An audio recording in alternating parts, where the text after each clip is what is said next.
बहुत बहुत स्वागत है। ਇਹ ਹੈ ਦ ਨਵਜੋਤ ਢਿੱਲੋਂਵਾਲ, ਕੁਝ ਖਿਆਲ ਕੁਝ ਸਵਾਲ ਤੇ ਮੈਂ ਹਾਂ ਨਵਜੋਤ ਢਿੱਲੋਂ।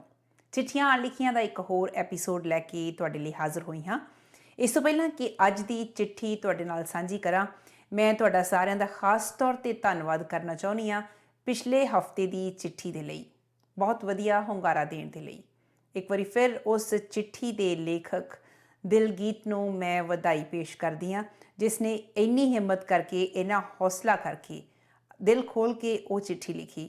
ਉਹ ਨੌਜਵਾਨ ਜਿਹੜਾ ਕਿਸੇ ਵੇਲੇ ਨਸ਼ੇ ਦੀ ਲੱਤ ਦਾ ਸ਼ਿਕਾਰ ਹੋ ਚੁੱਕਾ ਸੀ, ਪਰ ਜਿਸ ਵੇਲੇ ਉਸ ਨੂੰ ਇਹ ਲੱਗਾ ਕਿ ਨਸ਼ੇ ਦੀ ਲੱਤ ਦੇ ਕਾਰਨ ਉਸ ਦੀ ਆਪਣੀ ਮਾਂ ਦੀ ਜਾਨ ਚਲੀ ਗਈ, ਆਪਣੀ ਮਾਂ ਦੀ ਜਾਨ ਤੋਂ ਉਹ ਹੱਥ ਧੋ ਬੈਠਾ, ਉਸ ਤੋਂ ਬਾਅਦ ਕਿਤੇ ਜਾ ਕੇ ਉਹਨੂੰ ਹੋਸ਼ ਆਈ ਅਤੇ ਆਪਣੇ ਦਿਲ 'ਤੇ ਜਿਹੜਾ ਭਾਰ ਚੁੱਕੀ ਫਿਰਦਾ ਸੀ, ਉਸ ਭਾਰ ਨੂੰ ਉਸਨੇ ਇਸ ਪ੍ਰੋਗਰਾਮ ਦੇ ਵਿੱਚ, ਇਸ ਪਲੈਟਫਾਰਮ 'ਤੇ ਚਿੱਠੀ ਭੇਜ ਕੇ ਸਾਂਝਾ ਕਰਕੇ ਹਲਕਾ ਕਰਨ ਦੀ ਕੋਸ਼ਿਸ਼ ਕੀਤੀ।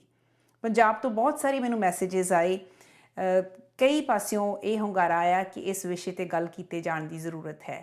ਖੈਰ, ਇਸ ਪਲੈਟਫਾਰਮ ਦਾ ਫਿਲਹਾਲ ਜਿਹੜਾ ਦਾਇਰਾ ਹੈ, ਜਿਸ ਦੇ ਵਿੱਚ ਚਿੱਠੀਆਂ ਅਣਲਿਖੀਆਂ ਦਾ ਮੈਂ ਸਿਲਸਿਲਾ ਸ਼ੁਰੂ ਕੀਤਾ ਹੈ, ਉਹਦੇ ਵਿੱਚ ਹੋਰ ਬਹੁਤ ਸਾਰੀਆਂ ਚਿੱਠੀਆਂ ਆਪਾਂ ਸ਼ਾਮਿਲ ਕਰ ਸਕਦੀਆਂ। ਜੇ ਤੁਸੀਂ ਇਸੇ ਵਿਸ਼ੇ ਦੇ ਨਾਲ ਸੰਬੰਧਿਤ ਕੁਝ ਹੋਰ ਨੌਜਵਾਨਾਂ ਦੀਆਂ ਜਿਹੜੀਆਂ ਕਹਾਣੀਆਂ ਉਹ ਤੁਸੀਂ ਜਾਣਦੇ ਹੋਵੋ, ਮੈਨੂੰ ਇਹ ਗੱਲ ਸਾਂਝੇ ਕਰਦੇ ਵੀ ਖੁਸ਼ੀ ਮਹਿਸੂਸ ਹੋ ਰਹੀ ਹੈ ਕਿ ਜਿਹੜੇ ਲੋਕ ਖਾਸ ਤੌਰ 'ਤੇ ਪੰਜਾਬ ਦੇ ਵਿੱਚ ਡਰੱਗ ਡੀ ਐਡਿਕਸ਼ਨ ਦਾ ਕੰਮ ਕਰ ਰਹੇ ਨੇ, ਨਸ਼ਾ ਛੁਡਾਉਣ ਦਾ ਕੰਮ ਕਰ ਰਹੇ ਨੇ, ਉਹਨਾਂ ਦੇ ਨੋਟਿਸ ਦੇ ਵਿੱਚ ਵੀ ਇਹ ਚਿੱਠੀ ਆਈ ਹੈ। ਖਾਸ ਤੌਰ 'ਤੇ ਇਹ ਮੈਸੇਜ ਮੇਰੇ ਕੋਲ ਪਹੁੰਚਿਆ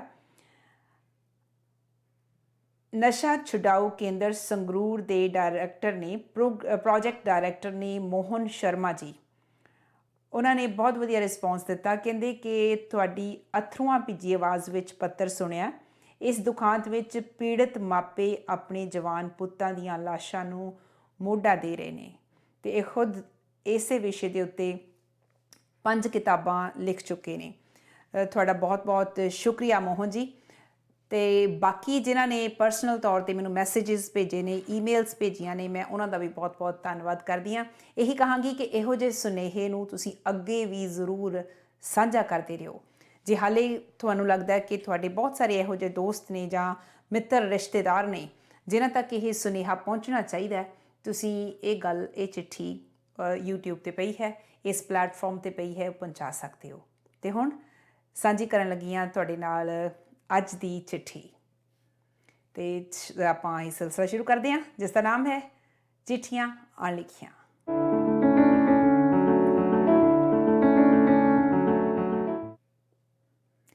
ਇਹ ਚਿੱਠੀ ਜੀ ਆਈ ਹੈ ਇੰਗਲੈਂਡ ਤੋਂ।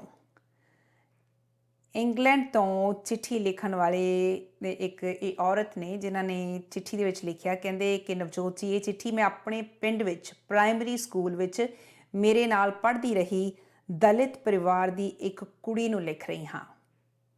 ਬਹੁਤ ਸਾਲ ਹੋ ਗਏ, ਬਹੁਤ ਸਾਲ ਪਹਿਲਾਂ ਉਸ ਕੁੜੀ ਨਾਲ ਮੈਂ ਆਪਣੇ ਵੱਲੋਂ ਕੀਤੇ ਮਾੜੇ ਵਤੀਰੇ ਕਾਰਨ ਅੱਜ ਸ਼ਰਮਿੰਦਾ ਹਾਂ, ਪਰ ਇਹ ਗੱਲ ਉਸ ਤੱਕ ਕਦੇ ਪਹੁੰਚਾ ਨਾ ਸਕੀ, ਇਸ ਲਈ ਚਿੱਠੀ ਲਿਖ ਰਹੀ ਹਾਂ। ਅਤੇ ਹੁਣ ਇਹਨਾਂ ਦੀ ਮੈਂ ਚਿੱਠੀ ਜਿਵੇਂ ਇਹਨਾਂ ਨੇ ਲਿਖੀ ਹੈ ਐਜ਼ ਇਟ ਇਜ਼ ਤੁਹਾਡੇ ਨਾਲ ਸਾਂਝੀ ਕਰ ਰਹੀ ਹਾਂ।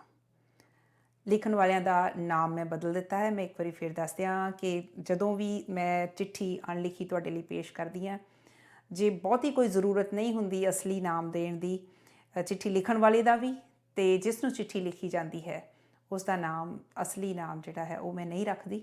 ਸੋ ਇਸ ਚਿੱਠੀ ਦੇ ਵਿੱਚ ਵੀ ਚਿੱਠੀ ਲਿਖਣ ਵਾਲੇ ਅਤੇ ਜਿਨ੍ਹਾਂ ਨੂੰ ਚਿੱਠੀ ਲਿਖੀ ਗਈ ਹੈ, ਦੋਹਾਂ ਦਾ ਨਾਮ ਬਦਲਿਆ ਗਿਆ ਹੈ। ਲਿਖ ਤੁਮ ਪ੍ਰਭ ਰੂਪ ਅੱਗੇ ਮਿਲੇ ਪਿਆਰੀ ਰਮੋ, ਤੈਨੂੰ ਪਤਾ ਨਹੀਂ ਯਾਦ ਹੋਣਾ ਜਾਂ ਨਹੀਂ, ਪਰ ਮੈਂ ਜੋ ਕੁਝ ਤੈਨੂੰ ਲਿਖ ਰਹੀ ਹਾਂ ਉਹ ਸ਼ਾਇਦ ਮੇਰੇ ਚੇਤੇ ਵਿੱਚੋਂ ਵੀ ਨਾ ਉੱਭਰਦਾ ਜੇ ਮੈਂ ਆਪਣੀ ਸਕੂਲ ਜਾਂਦੀ 10-11 ਸਾਲਾਂ ਦੀ ਧੀ ਬਾਰੇ ਫਿਕਰਮੰਦ ਨਾ ਹੁੰਦੀ ਤਾਂ। ਚੱਲ ਸਾਰੀ ਗੱਲ ਅੱਜ ਦਿਲ ਖੋਲ੍ਹ ਕੇ ਮੈਂ ਤੈਨੂੰ ਲਿਖਦੀ ਹਾਂ।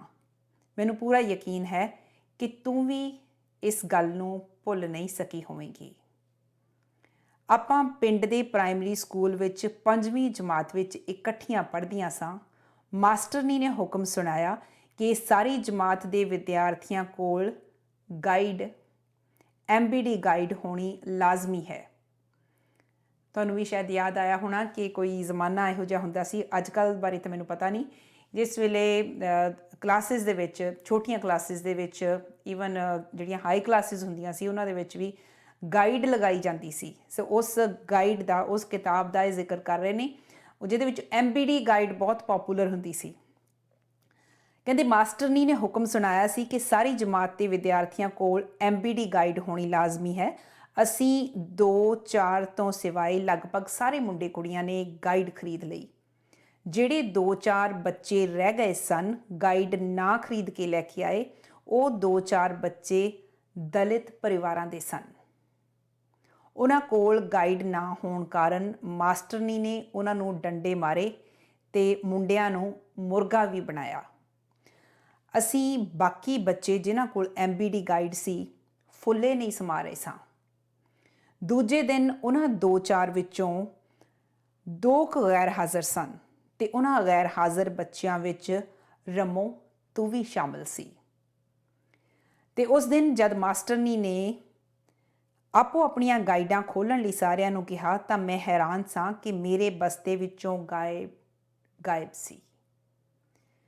ਮੇਰੇ ਬਸਤੇ ਵਿੱਚੋਂ ਗਾਈਡ ਗਾਇਬ ਸੀ। ਮੇਰੀ ਗਾਈਡ ਚੋਰੀ ਹੋ ਚੁੱਕੀ ਸੀ। ਮਾਸਟਰਨੀ ਦੇ ਕਹਿਣ 'ਤੇ ਮੈਂ ਸਾਰੇ ਬੱਚਿਆਂ ਦੇ ਬਸਤਿਆਂ ਦੀ ਤਲਾਸ਼ੀ ਲਈ, ਪਰ ਗਾਈਡ ਨਾ ਮਿਲੀ। ਤੇ ਮੇਰੇ ਘਰਦਿਆਂ ਨੇ ਮੈਨੂੰ ਫਿਰ ਨਵੀਂ ਗਾਈਡ ਖਰੀਦ ਕੇ ਦੇ ਦਿੱਤੀ। ਤੂੰ ਤਕਰੀਬਨ ਹਫ਼ਤੇ ਕੁ ਬਾਅਦ ਕਲਾਸ ਵਿੱਚ ਆਈ ਤੇ ਤੇਰੇ ਹੱਥਾਂ ਵਿੱਚ ਜਿਹੜੀ ਗਾਈਡ ਮੈਂ ਦੇਖੀ, ਮੈਨੂੰ ਦੇਖਦੇ ਸਾਰ ਹੀ ਯਕੀਨ ਹੋ ਗਿਆ ਕਿ ਇਹ ਮੇਰੀ ਕਿਤਾਬ ਸੀ, ਮੇਰੀ ਗਾਈਡ ਸੀ।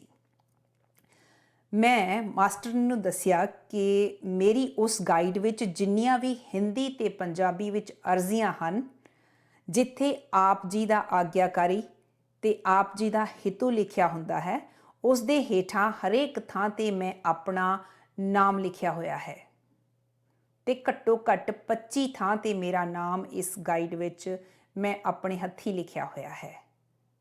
ਇਹ ਗੱਲ ਮੈਂ ਮਾਸਟਰਨੀ ਨੂੰ ਦੱਸੀ ਤਾਂ ਮਾਸਟਰਨੀ ਨੇ ਤੇਰੇ ਮੂੰਹ ਤੇ ਚਪੇੜ ਮਾਰਦੇ ਸਾਰ ਹੀ ਗਾਈਡ ਖੋਹ ਕੇ ਦੇਖਿਆ ਕਿ ਜਿੱਥੇ ਜਿੱਥੇ ਮੇਰਾ ਨਾਮ ਹੋਣ ਦੀ ਗੱਲ ਮੈਂ ਕਹੀ ਸੀ, ਉਸ ਹਰ ਥਾਂ ਤੇ ਸਿਆਹੀ ਵਾਲੇ ਨੀਲੇ ਪੈਨ ਨਾਲ ਸਿਆਹੀ ਰਗੜ ਰਗੜ ਕੇ, ਮੈਨੂੰ ਲੱਗਦਾ ਇਹਨਾਂ ਦਾ ਮਤਲਬ ਹੈ ਕਿ ਨੀਲੀ ਸਿਆਹੀ ਵਾਲੇ ਪੈਨ ਦੇ ਨਾਲ ਸਿਆਹੀ ਰਗੜ ਰਗੜ ਕੇ ਤੂੰ ਕਾਗਜ਼ ਪਾੜਨ ਜੋਗਾ ਕੀਤਾ ਪਿਆ ਸੀ।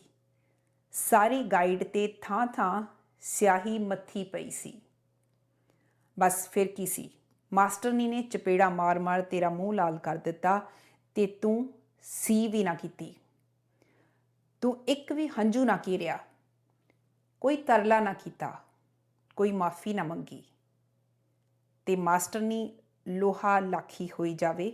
ਉਸ ਨੂੰ ਸ਼ਰਮਿੰਦਗੀ ਹੋ ਰਹੀ ਸੀ ਕਿ ਸ਼ਾਇਦ ਉਸ ਕੋਲੋਂ ਚਪੇੜ ਜ਼ੋਰ ਦੀ ਨਹੀਂ ਵੱਜ ਰਹੀ ਸੀ ਜੋ ਤੂੰ ਇੰਨੀ ਢੀਠਤਾ ਦਿਖਾ ਰਹੀ ਸੀ। ਅਸੀਂ ਸਾਰੇ ਬੱਚਿਆਂ ਨੇ ਤੈਨੂੰ ਉਸ ਦਿਨ ਤੋਂ ਚੋਰਨੀ ਕਹਿਣਾ ਸ਼ੁਰੂ ਕਰ ਦਿੱਤਾ। ਜਮਾਤ ਦੀ ਮੋਨੀਟਰ ਹੋਣ ਕਰਕੇ ਸਾਰੇ ਬੱਚੇ ਮੇਰੇ ਇਸ਼ਾਰੇ 'ਤੇ ਚੱਲਦੇ ਸਨ। ਤੈਨੂੰ ਚੋਰਨੀ ਕਹਿਣ ਦੇ ਨਾਲ ਨਾਲ ਖੜੀ ਖੜੋਤੀ ਨੂੰ ਠੁੱਡ ਮਾਰ ਜਾਣੀ, ਧੱਕਾ ਮਾਰ ਜਾਣਾ। ਤੇਰੀ ਜਾਤ ਦਾ, ਤੇਰੇ ਰੰਗ ਦਾ, ਤੇਰੇ ਕੱਪੜਿਆਂ ਦਾ ਮਜ਼ਾਕ ਉਡਾਉਣਾ। ਗੱਲ ਕੀ, ਸਾਡਾ ਸਾਰਾ ਜ਼ੋਰ ਲੱਗ ਜਾਂਦਾ ਸੀ ਕਿ ਤੈਨੂੰ ਰੋਣ ਹੱਕੀ ਕਰ ਦਈਏ, ਪਰ ਤੂੰ ਰੋਂਦੀ ਵੀ ਨਹੀਂ ਸੀ ਨਾ। ਸਾਨੂੰ ਹਾਰ ਮਹਿਸੂਸ ਹੋਣੀ। ਦੂਜੇ ਦਿਨ ਤੈਨੂੰ ਤੰਗ ਕਰਨ ਦੀਆਂ ਅਸੀਂ ਨਵੀਆਂ ਤਰਕੀਬਾਂ ਘੜਨੀਆਂ ਸ਼ੁਰੂ ਕਰ ਦੇਣੀਆਂ। ਅੱਗੋਂ ਉਹਨਾਂ ਨੇ ਲਿਖਿਆ, ਕਹਿੰਦੇ ਰਮੋ ਤੇ ਤੂੰ ਅਚਾਨਕ ਸਕੂਲ ਆਉਣਾ ਬੰਦ ਕਰ ਦਿੱਤਾ। ਤੇਰੇ ਗੁਆਂਢੀ ਮੁੰਡੇ ਨੇ ਦੱਸਿਆ, ਕਹਿੰਦਾ ਰਮੋ ਦੀ ਬੀਬੀ ਲੋਕਾਂ ਦੇ ਘਰਾਂ ਤੋਂ ਕੰਮ ਕਰਕੇ ਜਦੋਂ ਸ਼ਾਮ ਨੂੰ ਮੁੜਦੀ ਆ ਤਾਂ ਇਹਨੂੰ ਬਹੁਤ ਕੁੱਟਦੀ ਹੈ ਤੇ ਗਾਲਾਂ ਕੱਢਦੀ ਹੈ ਕਿ ਤੂੰ ਸਕੂਲ ਕਿਉਂ ਨਹੀਂ ਜਾਂਦੀ। ਤੇ ਇੱਕ ਦਿਨ ਤੂੰ ਸਕੂਲ ਵਾਪਸ ਆਈ ਤੇ ਮਾਸਟਰਨੀ ਨੇ ਤੇਰੀ ਇੰਨੇ ਦਿਨਾਂ ਦੀ ਗੈਰ ਹਾਜ਼ਰੀ ਦਾ ਕਾਰਨ ਪੁੱਛਿਆ। ਇਸ ਤੋਂ ਪਹਿਲਾਂ ਕਿ ਤੂੰ ਮੂੰਹ ਖੋਲ੍ਹਦੀ, ਅਸੀਂ ਸਾਰੀ ਜਮਾਤ ਨੇ ਰੌਲਾ ਪਾ ਦਿੱਤਾ, ਜੀ ਇਹਦੀ ਬੀਬੀ ਵੀ ਇਹਨੂੰ ਬਹੁਤ ਕੁੱਟਦੀ ਹੈ, ਸਾਰਾ ਦਿਨ ਇਹ ਅੱਡਾ ਖੱਡਾ ਖੇਡਦੀ ਰਹਿੰਦੀ ਹੈ ਤੇ ਹੋਰ ਬਹੁਤ ਕੁਝ ਬੋਲਦੇ ਰਹੇ ਅਸੀਂ। ਮਾਸਟਰਨੀ ਨੇ ਚਪੇੜਾਂ ਦੀ ਝੜੀ ਲਾ ਦਿੱਤੀ। ਤੇਰਾ ਮੂੰਹ ਲਾਲ ਹੋ ਗਿਆ। ਸਾਨੂੰ ਲੱਗਾ ਕਿ ਸਾਡਾ ਮਕਸਦ ਤੈਨੂੰ ਕੁੱਟ ਪਵਾਉਣ ਦਾ ਪੂਰਾ ਹੋ ਚੁੱਕਾ ਸੀ। ਪਰ ਮਾਸਟਰਨੀ ਜਿੰਨੀ ਵਾਰੀ ਤੈਨੂੰ ਕੁੱਟਦੀ ਤੇਰੇ ਨਾ ਰੋਣ 'ਤੇ ਆਪਣੀ ਬੇਇੱਜ਼ਤੀ ਜਿਹੀ ਮਹਿਸੂਸ ਕਰਦੀ, ਹੇਠੀ ਜਿਹੀ ਮਹਿਸੂਸ ਕਰਦੀ। ਤੂੰ ਕਦੀ ਸਕੂਲ ਨਾ ਆਈ ਉਸ ਤੋਂ ਤੇ ਰਮੋ ਉਸ ਤੋਂ ਬਾਅਦ ਤੂੰ ਕਦੀ ਸਕੂਲ ਨਾ ਆਈ। ਤੂੰ ਸਕੂਲ ਛੱਡ ਦਿੱਤਾ, ਤੇਰੀ ਪੜ੍ਹਾਈ ਬੰਦ ਹੋ ਗਈ। ਸਕੂਲ ਪੱਕੇ ਤੌਰ 'ਤੇ ਤੂੰ ਆਉਣਾ ਬੰਦ ਕਰ ਗਈ। ਸਾਨੂੰ ਸਾਰੇ ਬੱਚਿਆਂ ਨੂੰ ਜਿੱਤ ਦਾ ਅਹਿਸਾਸ ਹੋਇਆ। ਅੱਜ ਸੋਚਦੀ ਹਾਂ ਕਿ ਅਸੀਂ ਕੀ ਜਿੱਤਿਆ ਸੀ। ਇੱਕ ਗਰੀਬ ਕੁੜੀ ਦੀ ਮਜਬੂਰੀ ਬਣੀ ਸੀ ਉਹ ਗਾਈਡ ਚੋਰੀ ਕਰਨੀ। ਅਸੀਂ ਉਸ ਨੂੰ ਚੋਰਨੀ ਦਾ ਲੇਬਲ ਲਾ ਦਿੱਤਾ। ਪਰ ਸਾਡੇ ਮਾਪਿਆਂ ਤੇ ਅਧਿਆਪਕਾਂ ਨੇ ਵੀ ਸਾਨੂੰ ਨਾ ਵਰਜਿਆ। ਉਹ ਤਾਂ ਖੁਦ ਤੈਨੂੰ ਚੋਰ ਨਹੀਂ ਸਾਬਤ ਕਰਨਾ ਚਾਹੁੰਦੇ ਸਨ। ਉਹਨਾਂ ਦੇ ਫਰਜ਼ਾਂ ਨੂੰ ਕੋਈ ਵੀ ਚੁਣੌਤੀ ਦੇਣ ਵਾਲਾ ਨਹੀਂ ਸੀ। ਰਮੋ, ਮੈਂ ਸ਼ਰਮਿੰਦਾ ਹਾਂ, ਬਹੁਤ ਸ਼ਰਮਸਾਰ ਹਾਂ ਕਿ ਨਾ ਸਮਝੀ ਵਿੱਚ, ਬਚਪਨੇ ਵਿੱਚ, ਸ਼ਰਾਰਤਾਂ ਦੇ ਵਿੱਚ ਤੈਨੂੰ ਮੈਂ ਤੇ ਮੇਰੇ ਜਮਾਤੀਆਂ ਨੇ ਹੀਣ ਭਾਵਨਾ ਦਾ ਸ਼ਿਕਾਰ ਬਣਾਇਆ। ਅਸਲ ਵਿੱਚ ਹੀਣੇ ਅਸੀਂ ਸਾਂ। ਅੱਜ ਕੱਲ੍ਹ ਦੀ ਭਾਸ਼ਾ ਵਿੱਚ ਇਹਨੂੰ ਬੁਲਿੰਗ ਕਹਿੰਦੇ ਨੇ। ਹੁਣ ਮਹਿਸੂਸ ਹੁੰਦਾ ਕਿ ਸਾਥੋਂ ਬੁਲੀ ਹੋਣ ਕਾਰਨ ਹੀ ਤੂੰ ਪੜ੍ਹਾਈ ਅੱਧ ਵਿਚਾਲੇ ਛੱਡ ਦਿੱਤੀ ਸੀ।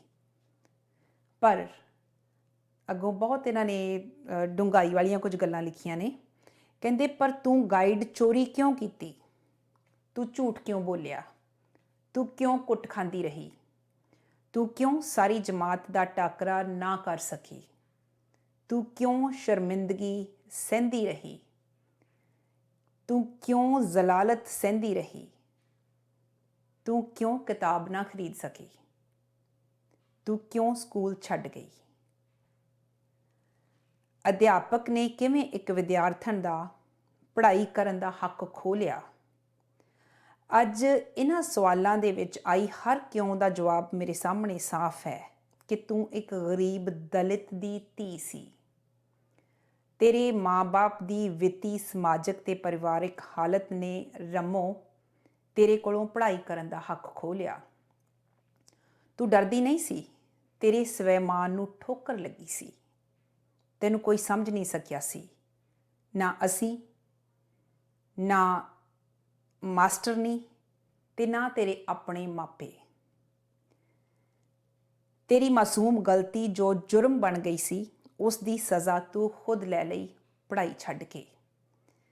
ਅੱਜ ਮੈਂ ਸੋਚਦੀ ਹਾਂ ਕਿ ਮੇਰੇ ਜਮਾਤੀਆਂ ਦੀ, ਅਧਿਆਪਕ ਦੀ ਤੇ ਇਸ ਸਮਾਜਿਕ ਢਾਂਚੇ ਦੀ ਕੀ ਸਜ਼ਾ ਹੋਈ?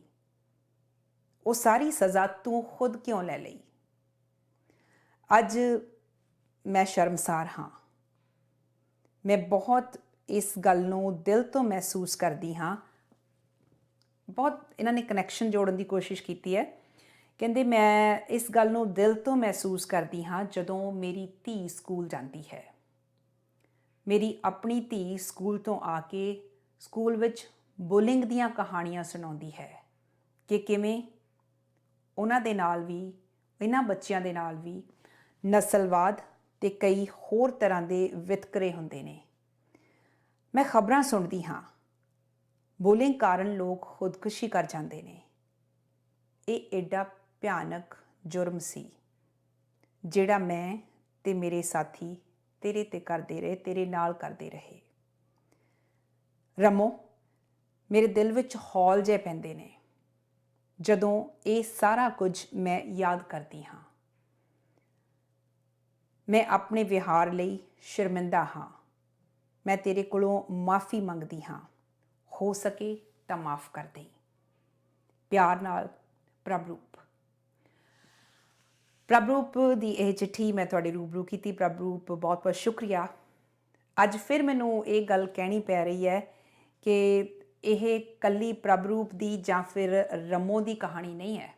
ਅੱਜ ਜਿਸ ਵੇਲੇ ਤੁਸੀਂ ਇਹ ਚਿੱਠੀ ਸੁਣੀ ਹੋਏਗੀ, ਤੁਹਾਨੂੰ ਵੀ ਬਹੁਤ ਸਾਰੀਆਂ ਇਹੋ ਜਿਹੀਆਂ ਗੱਲਾਂ ਯਾਦ ਆਈਆਂ ਹੋਣਗੀਆਂ ਕਿ ਜਦੋਂ ਤੁਸੀਂ ਰਲ ਕੇ ਕਿਸੇ ਇੱਕ ਖਾਸ ਬੱਚੇ ਨੂੰ ਬੁਲੀ ਕਰਦੇ ਹੁੰਦੇ ਸੀ ਜਾਂ ਤੁਹਾਨੂੰ ਬੁਲੀ ਕੀਤਾ ਜਾਂਦਾ ਸੀ। ਉਦੋਂ ਬੇਸ਼ੱਕ ਇਹ ਜਿਹੜੀ ਬੁਲੀ ਟਰਮ ਸੀ ਬਹੁਤੀ ਉੱਭਰ ਕੇ ਸਾਹਮਣੇ ਨਹੀਂ ਆਈ ਸੀ, ਪਰ ਇਹ ਸੀ ਕਿ ਜਿਹੜੇ ਸਾਡੇ ਸਮਾਜਿਕ ਢਾਂਚੇ ਦੇ ਵਿੱਚ, ਆਰਥਿਕ ਢਾਂਚੇ ਦੇ ਵਿੱਚ ਇਹ ਵੱਡੇ ਫਰਕ ਨੇ। ਉਹਨਾਂ ਨੂੰ ਉਦੋਂ ਕੋਈ ਮਿਟਾਉਣ ਦੀ ਕੋਸ਼ਿਸ਼ ਵੀ ਨਹੀਂ ਸੀ ਕਰਦਾ। ਉਦੋਂ ਇੰਨੀ ਅਵੇਅਰਨੈਸ ਨਹੀਂ ਸੀ ਹੁੰਦੀ। ਹੁਣ ਬੁਲਿੰਗ ਜਦੋਂ ਹੁੰਦੀ ਹੈ ਇਹਦੇ ਬਾਰੇ ਬਹੁਤ ਗੱਲਬਾਤ ਚੱਲਦੀ ਹੈ। ਬੁਲਿੰਗ ਦੀਆਂ ਤਰ੍ਹਾਂ ਤਰ੍ਹਾਂ ਦੀਆਂ ਜਿਹੜੀਆਂ ਫਾਰਮਸ ਨੇ ਉਹ ਸਾਡੇ ਸਾਹਮਣੇ ਆਉਂਦੀਆਂ ਨੇ।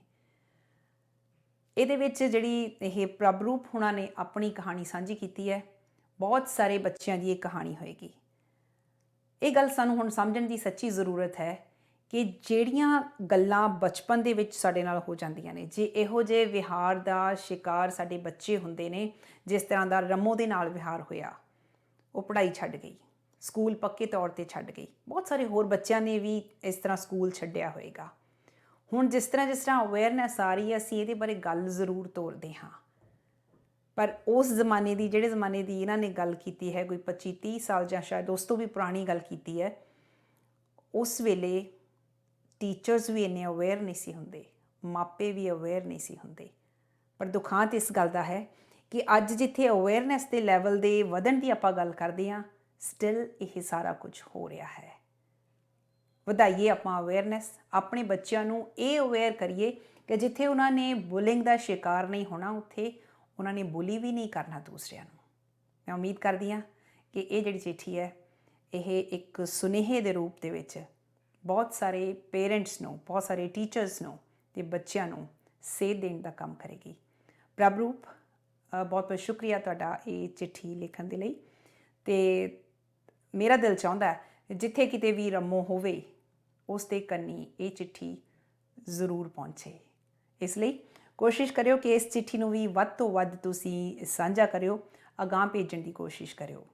ਬਾਕੀ ਤੁਹਾਡੇ ਮਨ ਦੇ ਵਿੱਚ ਕੋਈ ਗੱਲ ਹੈ ਜਿਹੜੀ ਤੁਹਾਨੂੰ ਲੱਗਦਾ ਹੈ ਕਿ ਅੱਜ ਤੱਕ ਤੁਹਾਡੇ ਪਛਤਾਵੇ ਦਾ ਕਾਰਨ ਬਣੀ ਹੋਈ ਹੈ, ਜਾਂ ਤੁਹਾਨੂੰ ਲੱਗਦਾ ਕਿ ਹਾਂ, ਕਿਸੇ ਨੇ ਤੁਹਾਨੂੰ ਜ਼ਿੰਦਗੀ ਦੇ ਵਿੱਚ ਉਤਾਂਹ ਚੁੱਕਿਆ, ਜਾਂ ਕਿਸੇ ਨੇ ਜ਼ਿੰਦਗੀ ਦੇ ਵਿੱਚ ਧੱਕਾ ਦਿੱਤਾ, ਹਾਲੇ ਕਿਸੇ ਤਰ੍ਹਾਂ ਦੀਆਂ ਪੋਜ਼ੀਟਿਵ ਨੈਗੇਟਿਵ ਫੀਲਿੰਗਸ ਆਪਣੇ ਨਾਲ ਤੁਸੀਂ ਚੁੱਕੀ ਫਿਰਦੇ ਹੋ, ਪਰ ਉਹਨਾਂ ਨੂੰ ਐਕਸਪ੍ਰੈਸ ਕਰਨਾ ਚਾਹੁੰਦੇ ਹੋ, ਉਹਨਾਂ ਨੂੰ ਸਾਂਝਾ ਕਰਨਾ ਚਾਹੁੰਦੇ ਹੋ, ਇਹ ਤੁਹਾਡੇ ਲਈ ਪਲੈਟਫਾਰਮ ਹੈ ਦ ਨਵਜੋਤ ਢਿੱਲੋਂਵਾਲ ਕੁਝ ਖਿਆਲ ਕੁਝ ਸਵਾਲ, ਜਿੱਥੇ ਚਿੱਠੀਆਂ ਅਣਲਿਖੀਆਂ ਦੇ ਰੂਪ ਦੇ ਵਿੱਚ ਤੁਸੀਂ ਆਪਣੇ ਦਿਲ ਦੀਆਂ ਗੱਲਾਂ ਸਾਂਝੀਆਂ ਕਰ ਸਕਦੇ ਹੋ। ਅਤੇ ਚਿੱਠੀਆਂ ਅਣਲਿਖੀਆਂ ਲਿਖਣ ਦੇ ਲਈ ਤੁਸੀਂ ਈਮੇਲ ਕਰਨਾ navjotdillonwal@gmail.com। ਅਤੇ ਦੂਸਰਾ ਤਰੀਕਾ ਹੈ WhatsApp 'ਤੇ ਵੀ ਤੁਸੀਂ ਮੈਨੂੰ ਮੈਸੇਜ ਕਰ ਸਕਦੇ ਹੋ, ਮੈਨੂੰ ਚਿੱਠੀ ਆਪਣੀ ਭੇਜ ਸਕਦੇ ਹੋ। WhatsApp ਦੇ ਲਈ ਨੰਬਰ ਹੈ 17787129,000। ਅਖੀਰ 'ਚ ਇੱਕ ਗੁਜ਼ਾਰਿਸ਼ ਹੋਰ ਕਿ ਜੇ ਤੁਸੀਂ ਹਾਲੇ ਤੱਕ ਇਸ ਚੈਨਲ ਨੂੰ ਸਬਸਕ੍ਰਾਈਬ ਨਹੀਂ ਕੀਤਾ ਤਾਂ ਸਬਸਕ੍ਰਾਈਬ ਜ਼ਰੂਰ ਕਰੋ, ਅਤੇ ਨਾਲ ਨਾਲ ਆਪਣੀ ਫੀਡਬੈਕ ਜ਼ਰੂਰ ਦਿਆ ਕਰੋ। ਉਹਦਾ ਮੈਨੂੰ ਬਹੁਤ ਇੰਤਜ਼ਾਰ ਹੁੰਦਾ। ਜਿੱਥੇ ਤੁਹਾਨੂੰ ਲੱਗਦਾ ਕਿ ਕੁਝ ਹੋਰ ਕੀਤਾ ਜਾ ਸਕਦਾ, ਇਹਨਾਂ ਚਿੱਠੀਆਂ ਦੇ ਰੂਪ ਦੇ ਵਿੱਚ ਹੀ ਤੁਸੀਂ ਜ਼ਰੂਰ ਆਪਣੇ ਸੁਨੇਹੇ ਭੇਜ ਸਕਦੇ ਹੋ, ਆਪਣੇ ਕਮੈਂਟਸ ਦੇ ਸਕਦੇ ਹੋ। ਅੱਜ ਚਿੱਠੀਆਂ ਅਣਲਿਖੀਆਂ ਦਾ ਇਹ ਐਪੀਸੋਡ ਇੱਥੇ ਹੀ ਖਤਮ ਕਰਨ ਦੀ ਦਿਓ ਇਜਾਜ਼ਤ।